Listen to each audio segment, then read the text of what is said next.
மத்திய பாஜக அரசு தொடர்ந்து தமிழ்நாட்டை வஞ்சித்து வருவதையெல்லாம் மடைமாற்றி பாஜகவிற்கு ராஜ விசுவாசத்தை எடப்பாடி பழனிசாமி காட்டுவதாக அமைச்சர் ரகுபதி விமர்சித்துள்ளார். இபிஎஸ்ஐ கண்டித்து அறிக்கை வெளியிட்டுள்ள அவர், பாலியல் புகார்களை முன்வைத்து அரசின் மீது அவதூறு பரப்புவது இபிஎஸ்க்கு தொடர் கதையாகிவிட்டது என்று தெரிவித்துள்ளார். அவதூறு அரசியல் செய்யும் அதிமுகவுக்கு தமிழ்நாட்டு மக்கள் படுதோல்வியையே தருவார்கள் என்றும் அவர் கூறியுள்ளார். மும்மொழி கொள்கைக்காக பாஜக கையெழுத்து இயக்கம் நடத்தினால் அது இருமொழி கொள்கைக்கு சாதகமாக அமையும் என பள்ளிக்கல்வித்துறை அமைச்சர் அன்பில் மகேஷ் பொய்யாமொழி தெரிவித்துள்ளார். பாதுகாப்பான சமுதாயத்தை உருவாக்க வேண்டும் என்றும் அதற்கு அண்ணனாக தான் என்ன செய்ய முடியுமோ அதை செய்கிறேன் எனவும் அவர் தெரிவித்துள்ளார். வரும் ஜூன் மாதம் முதல் ஆசிரியர்களுக்கும் பாலியல் விழிப்புணர்வு அளிக்கப்படும் என்றும் அமைச்சர் அன்பில் மகேஷ் பொய்யாமொழி தெரிவித்தார். பள்ளிக்கல்வித்துறை அமைச்சர் அன்பில் மகேஷ் பதவி விலக வேண்டும் என பாஜக மாநில தலைவர் அண்ணாமலை வலியுறுத்தியுள்ளார்.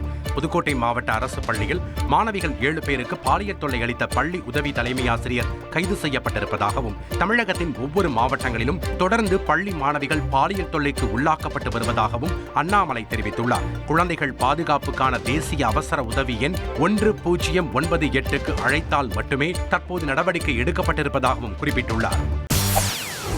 செய்திகளை உடனுக்குடன் தெரிந்து கொள்ள உடனே சப்ஸ்கிரைப் பண்ணுங்க.